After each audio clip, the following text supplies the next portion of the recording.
Tendo em vista tudo isso que eu falei, o pessoal da corrida costuma chamar a semana pré-prova, ou até 2 semanas antes da prova, no caso de ser uma maratona, né, de período de polimento. Então, se você procurar no YouTube, tipo, período de polimento, fase de polimento, polimento para corridas, você vai ver muito material relacionado a como se preparar para fazer o polimento.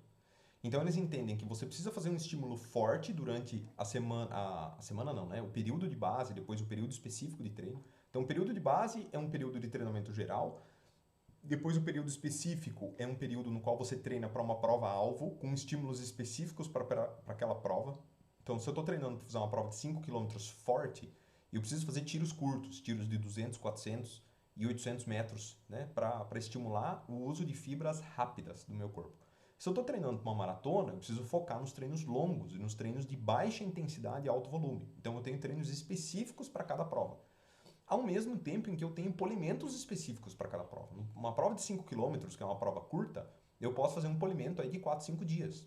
Para uma maratona, eu preciso fazer um polimento de 10 a talvez 15 dias, em que eu vou descansar o meu corpo. Você imagina, gente, 15 dias descansando para uma prova. Isso não quer dizer sem treinar. Percebam, é muito claro quando você pesquisa sobre fase de polimento para corrida, que fase de polimento não significa descanso absoluto.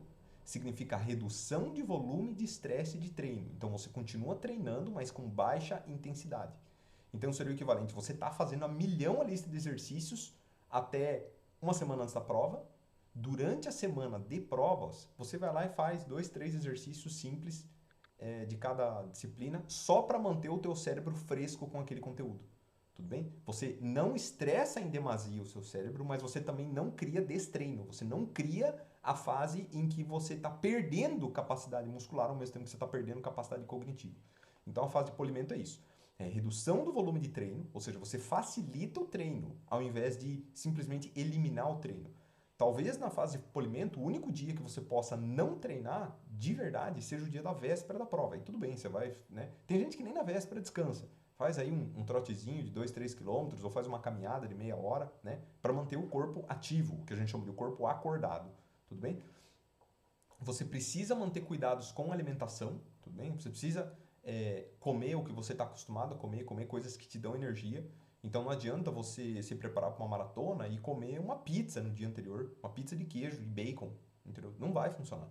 Não adianta você, no dia anterior de uma maratona, você comer uma feijoada, você comer uma costela assada. Isso não existe. Você precisa colocar dentro do teu corpo combustíveis que estejam de acordo a serem queimados na taxa que você precisa deles na prova. Então você vai consumir carboidrato, arroz, macarrão, aveia, tudo bem? Coisas que te fornecem energia. E principalmente, né, você precisa aumentar o volume de descanso. E aqui, por descanso, lê esse sono. Tudo bem? Quando eu falo descanso, eu não estou falando de não treinar, eu estou falando de descansar dormindo. Tem muitas pessoas que pensam que não treinar significa que ela está descansando. Mas se ela não treinar e dormir mal, ela não estará descansando verdadeiramente. Principalmente quando você fala em termos de provas. Tudo bem? Principalmente quando você fala em termos de provas. E com isso, quando você precisa dormir bem, isso automaticamente conecta com a alimentação. Se você come uma feijoada no dia anterior, você normalmente não dorme bem, tudo bem? Porque você precisa do teu corpo razoavelmente numa sensação de bem-estar para conseguir dormir bem. Se você está com a barriga muito pesada, você não dorme. Comer uma costela assada 10 horas da noite, você não vai dormir, tudo bem? Na hora que você deveria, né? Então, cuidar com a alimentação impacta no descanso e impacta no sono, tal como você ajustar o teu volume de treino, né? E especificamente no sono, eu quero trazer algumas coisas aqui que eu acho que são relevantes, porque, de novo, né, os alunos fazem o exato oposto do que eles deveriam fazer. Então vamos entender, né, o que influencia o sono. Né? Em primeiro lugar, o ciclo circadiano influencia o sono. O ciclo circadiano é o ciclo de liberação de hormônios dentro do teu corpo que está mais ou menos ajustado com o fato de você acordar, com o fato de você dormir e com regulações de humor que existem dentro do dia. Então o ideal é que você acorde pela manhã e que você vai dormir à noite, óbvio, né? E é inacreditável que eu esteja tendo que falar isso, né? Agora, quando eu digo acordar de manhã e dormir à noite, significa acordar entre 6 e 8 no máximo e dormir entre 9 e 11 no máximo. Isso, segundo as pessoas que estudam o sono, é considerado um perfil sadio e saudável de sono. A pessoa que acorda mais cedo, acordar entre 5 e meia e 6 e meia e dormir 9 e meia, E a pessoa que é considerada noturna, vamos colocar bem entre aspas aqui, noturno, a pessoa noturna, ela acorda às 8 e dorme às 11.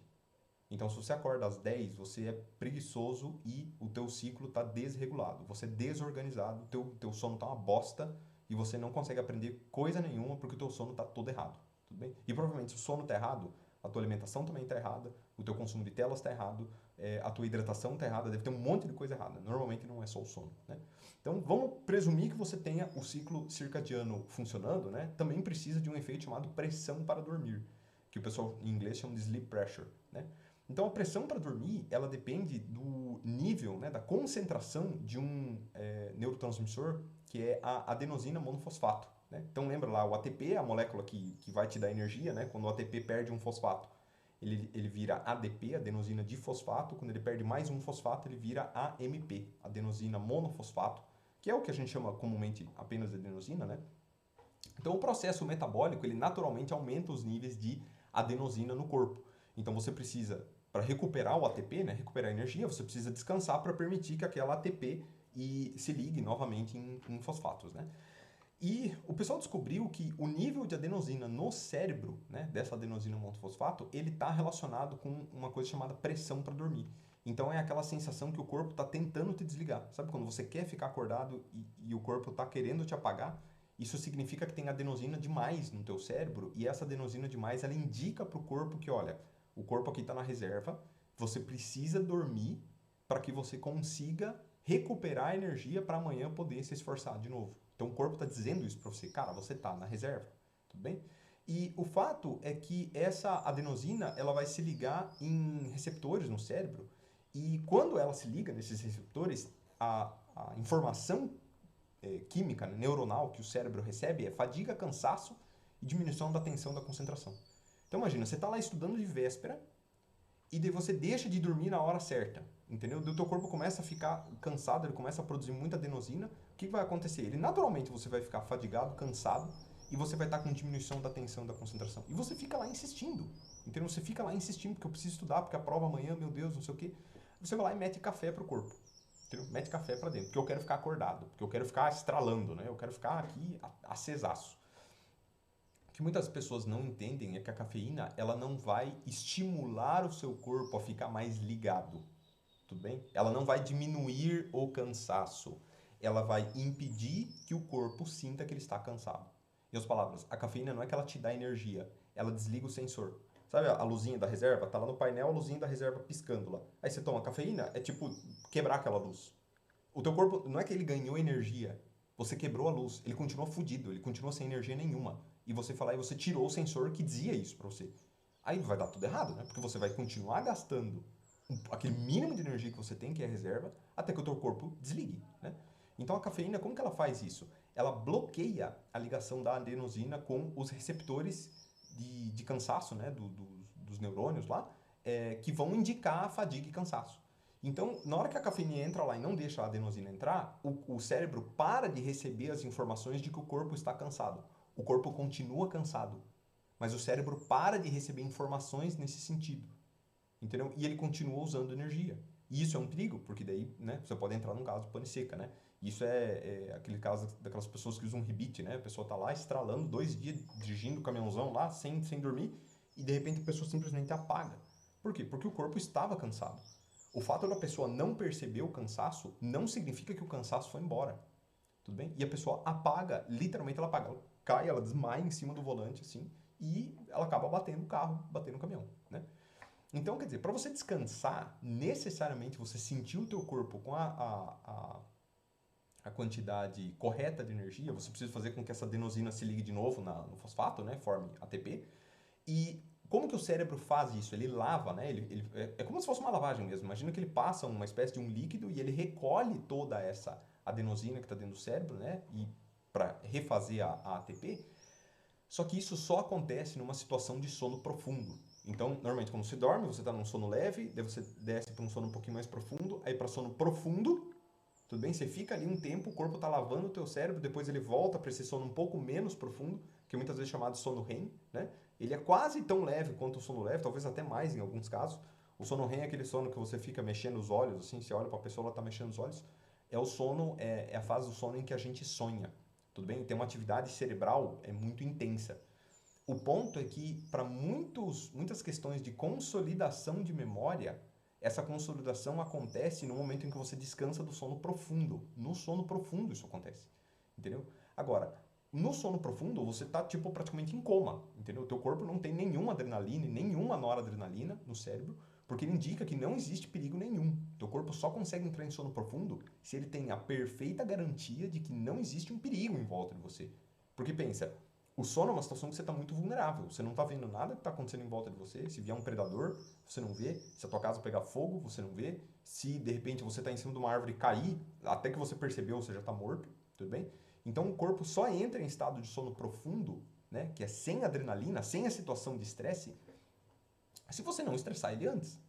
Então, na medida que você está lá estudando 10 horas da noite, 11 horas da noite, não sei o quê, aí você começa a forçar o teu cérebro a uma situação de estresse que diz assim, eu preciso estudar isso até amanhã, eu preciso passar nessa prova, eu preciso fazer isso aqui e não sei o quê. Você gera estresse.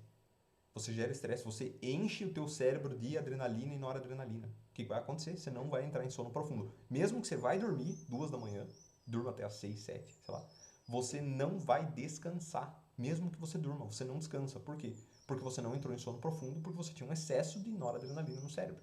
Se você não entrou em sono profundo, o que isso significa? Você, mesmo que dormir, você vai acordar um caco.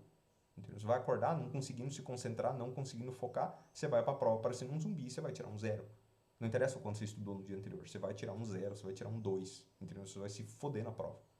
Então é importante entender que essas coisas são bioquímica e elas não são negociadas. Você não pode entrar no teu cérebro e mudar como que funciona o receptor de adenosina. Você não pode mudar o efeito da cafeína como estimulante ou como inibidor da sensação de cansaço, na verdade.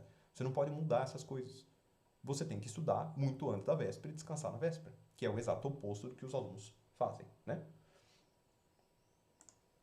Então aqui eu trago só 2 estudos, né, que mostram como isso pode ser levado a cabo. Então no primeiro aqui os caras mostraram que se você passar 10 dias seguidos dormindo entre 5 e 6 horas, isso gera problemas de concentração equivalentes a uma noite inteira sem dormir. Tudo bem? Então é evidente que uma pessoa que passou uma noite inteira sem dormir, ela está com adenosina no talo, ela está com noradrenalina no talo, ela está cansada no talo e ela não vai conseguir executar uma boa prova. Não interessa a prova, pode ser uma prova de atletismo, pode ser uma prova de futebol, pode ser uma prova de universidade. Você não entrega performance se você está cansado, não tem como. E aqui os pesquisadores usaram um público que dorme, que precisa dormir de 7 a 8 horas para conseguir descansar. Então percebam, se você tira de 1 hora até 2 horas de sono, a pessoa pensa assim, não, eu ainda estou dormindo, entendeu? Só que você fazer isso 10 dias seguidos, isso é o equivalente a você ter virado uma noite. Então, se você pega aquela semana de provas da universidade, que tem 10 provas seguidas, ao longo de 8 dias, e você passa os 10 dias, não precisa virar de um dia para o outro, mas os 10 dias indo até 2 da manhã estudando, acordando às 6, e das 2 às 6, né, 4 horas de sono, até menos do que nesse estudo aí. Se você passa 10 dias assim, o teu nível de concentração está igual da pessoa que virou à noite. Entendeu? E você vai ir muito mal na prova. Não tem como. Não interessa o quanto você sabe daquele conteúdo. Esse é o ponto importante que vocês têm que pegar desse vídeo. Não importa o quanto você sabe do conteúdo, você não entrega performance. Entregar performance é você treinar e entregar.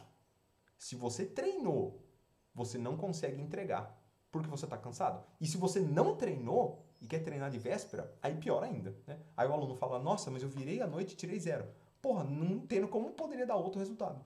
Né? Eu pego as provas, eu lido muito com calouro, eu pego prova de calouro e tem lá 40 alunos na turma e tem 30 zeros. Né? Não é surpreendente para mim isso. Por quê? Porque o aluno nunca precisou estudar no ensino médio. O ensino médio ele fazia sem esforço. Na primeira vez que ele precisa se esforçar, ele não acredita que o esforço é necessário. Ele fala, cara, eu sempre me safei sem estudar, dessa vez vai ser a mesma coisa. Ele acha que, em comparação com a corrida, ele está achando que o ensino médio era uma caminhada de 1 quilômetro e a universidade é uma caminhada de 2 quilômetros. Ele fala assim, não, eu vou conseguir fazer. E ele não entende que o ensino médio é uma caminhada de 1, a universidade é uma prova de 10 quilômetros de corrida. Tipo assim, sem treino você não vai fazer. Em hipótese alguma, tá bom? Então, entendam, não é que você precisa virar à noite para se dar mal na prova. Mesmo que você durma menos que o necessário, você vai se dar mal. Mesmo que você durma às 8 horas, se você dormir estressado todo dia, você dorme com a noradrenalina no talo, você não descansa. Você vai ter 8 horas de sono, mas um sono de qualidade muito ruim, porque você não atingiu o sono profundo pelo tempo suficiente para você lavar o cérebro, né? E o segundo estudo aqui, que é mais interessante ainda, né? Ele fala que a privação de sono ela é dose cumulativa. Tudo bem? O que significa isso? Os problemas induzidos pela privação do sono, eles são proporcionais à dose de privação do sono. Então é a mesma coisa que você tem álcool, né? Tipo, eu fico confuso quando eu bebo, eu fico bêbado, né? Quanto mais você beber, mais bêbado você fica. Claro, isso é dose dependente. Então, quando você fica mais tempo privado de sono, você aumenta o teu problema de concentração e de foco. Então, os caras desse estudo aqui da direita, o que eles fizeram? Eles pegaram um grupo de estudantes, né? 40 e poucas pessoas, dividiram em 4 grupos, e eles fizeram assim, um grupo dormia às 8 horas certas, né? Que eles deveriam dormir supostamente num certo período, o outro grupo dormia 6, o outro grupo dormia 4 horas, e o último grupo não dormia nada.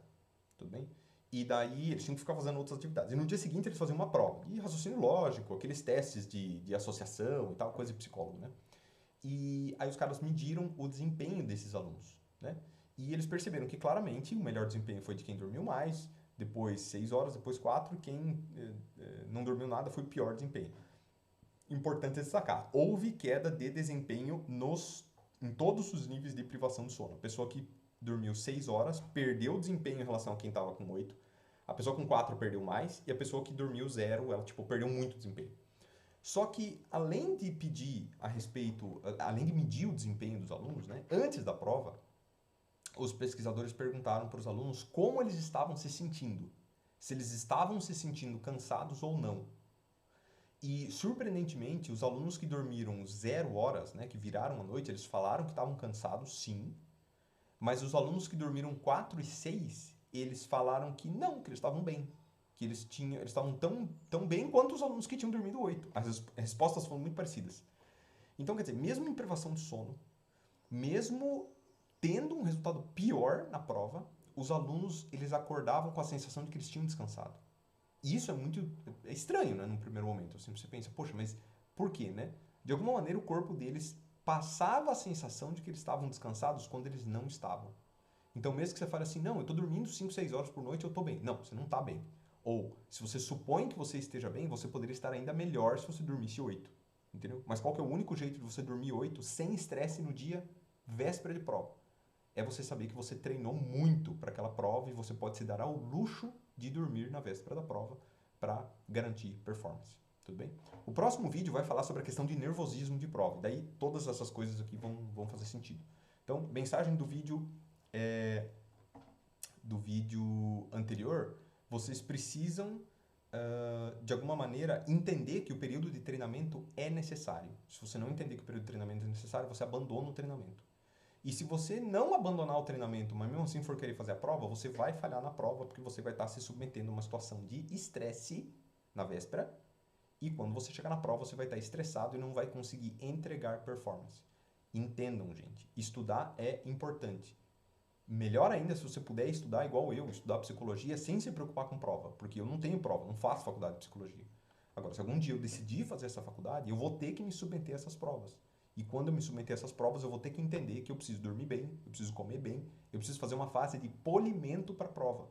Tudo bem? E essa fase de polimento foi uma coisa que a corrida me ensinou, que antes eu nunca fui de sair muito. Então, véspera de prova, eu nunca ia para bar, assim, mas não é necessariamente porque eu sabia tudo isso que eu sei hoje, é porque, sei lá, talvez faltasse companhia para ir pro bar para época.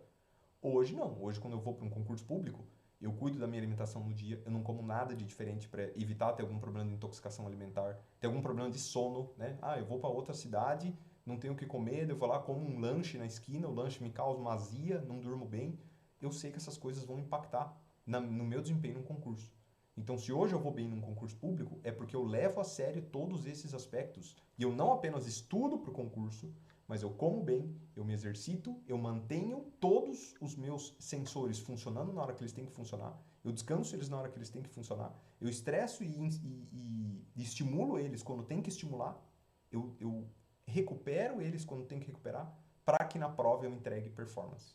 Hoje eu sou uma pessoa muito focada em entrega de performance. E eu percebo que tem muita gente que não entrega porque não treina, mas também tem muita gente que treina e não faz polimento. E daí coloca todo o treinamento a perder. Tudo bem? Basta lembrar do caso que eu acho que eu mencionei há um ou dois vídeos atrás, do brasileiro lá, Caio Bonfim, que foi para a Maratona de Londres em 2012, né? E ele botou 4 anos de treinamento a perder por causa de metade de uma maçã. Vou colocar esse vídeo aqui embaixo de novo, né? Para quem quiser ver esse vídeo de novo. O cara treinou para marcha, ele estava preparado, ele tinha dormido bem, ele tinha comido bem, mas no dia ele comeu uma maçã. E, enfim, passou mal, vomitou a prova inteira, não conseguiu entregar performance. Você imagina, o cara treinou, um atleta olímpico, elite. O cara treinou por 4 anos e não fez o polimento adequado. No dia da prova, ele entregou a prova de bandeja para os adversários. Então estejam atentos para isso, tá? Quando vocês forem estudar, estudem como se nunca houvesse prova. E descansem na véspera da prova como se a prova fosse o dia derradeiro da vida. Forte abraço, até mais.